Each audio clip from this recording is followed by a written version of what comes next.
In today's video, we're going to be talking about social anxiety and where social anxiety comes from.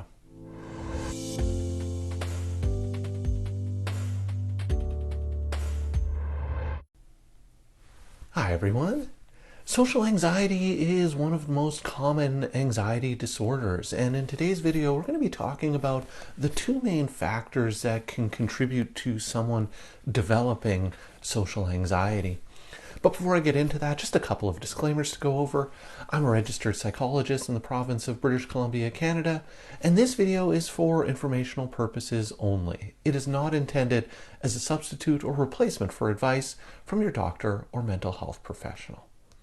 Now, with those things out of the way, let's start talking about social anxiety.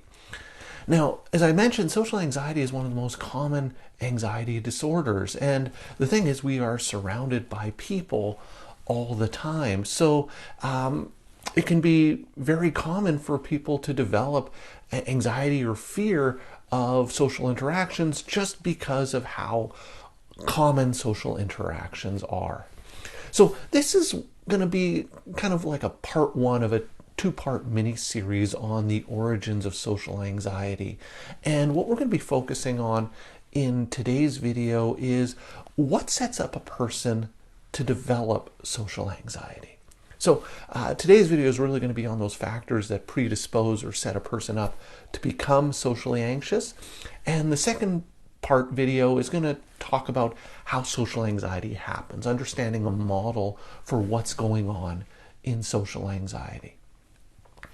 So what we know from the research literature is that there's two factors that can contribute to the origin of social anxiety.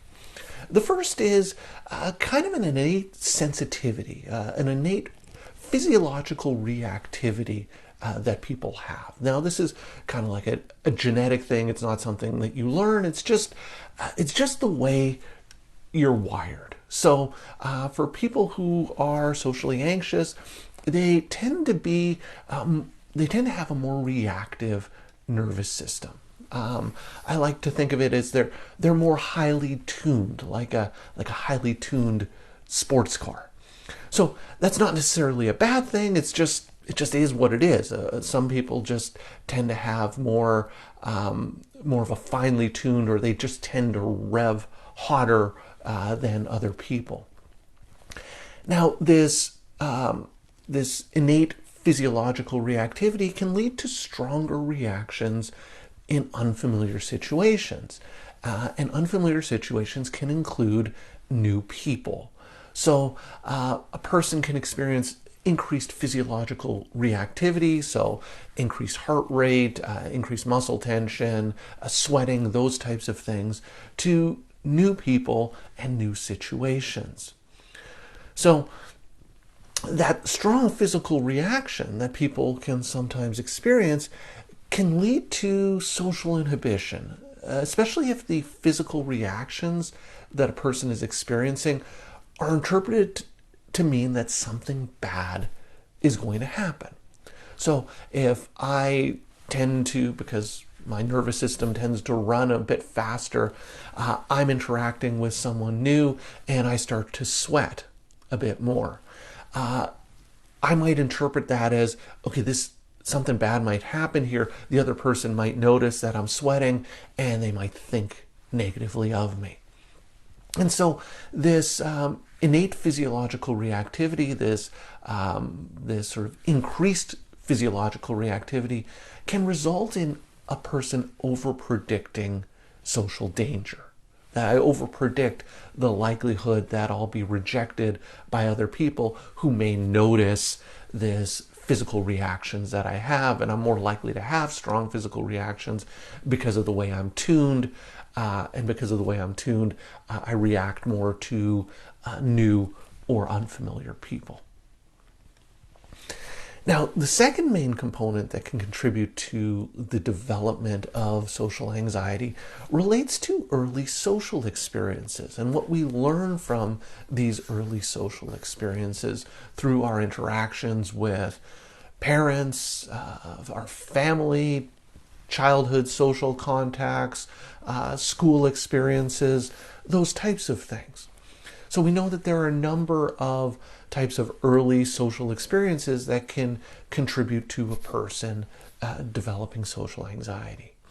So things like overprotective parents, so parents who take on a lot of responsibility for their children or are highly protective or highly anxious around their children, essentially teaches the person that the world's a dangerous place or that other people might be dangerous.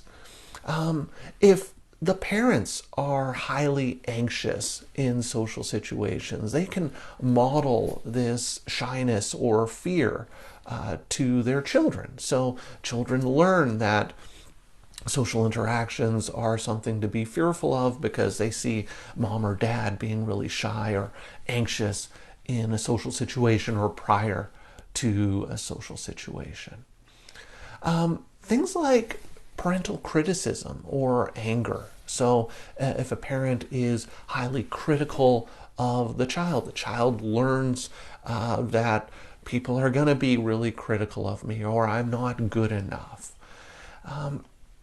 Parental indifference. So parental neglect can teach a child that they don't have any value, or they're not interesting, or they're not worthy of being cared about.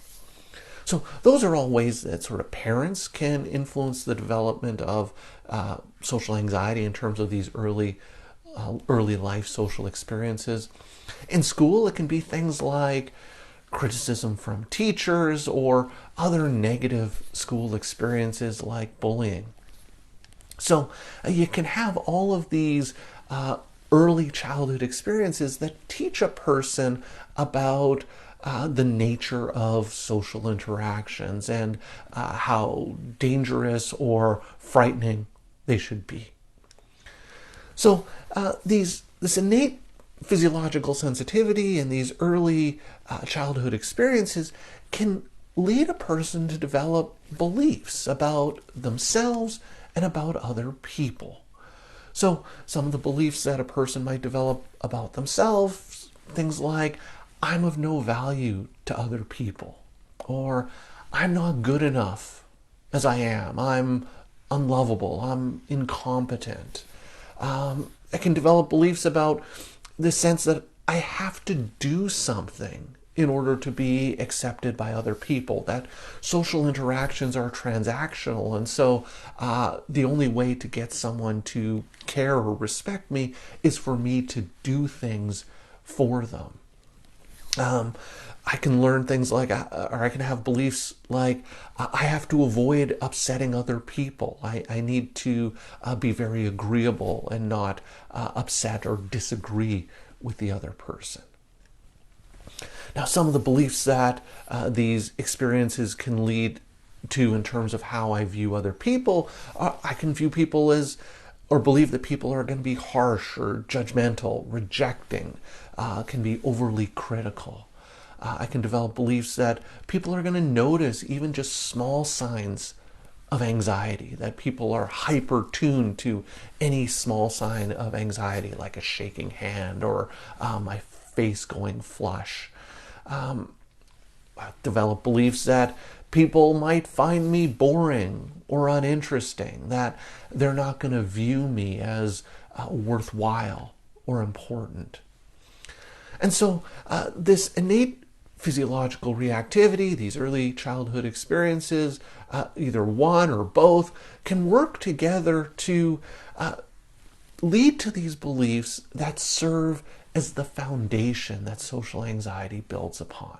So if I have these negative beliefs about myself and I have these negative beliefs about other people, it's really easy to see how that can lead to me becoming really anxious in social situations. And so these beliefs are what set the person up to develop social anxiety. And so in the next video, I'm going to be talking about how these beliefs lead to feared expectations and associated behaviors and thoughts that drive a social anxiety cycle. And so in the next video, we're going to be talking about a model for understanding why and how social anxiety happens, but I think it's important to understand where social anxiety might come from. So you may not be able to do anything about your physiological system, how finely tuned you are. You may not be able to do anything about your early childhood experiences, but I think having an understanding of those experiences and how they lead to beliefs that may set a person up for social anxiety, I think that can be a real valuable thing to know and understand.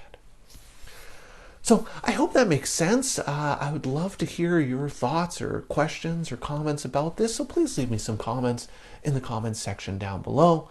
If you've been enjoying my videos and would like to see more, please hit that subscribe button and notification bell, and you'll be alerted every week when I post a new video. So that's all for today's video. As always, thank you for making it all the way to the end of this video, and I will see you in the next one.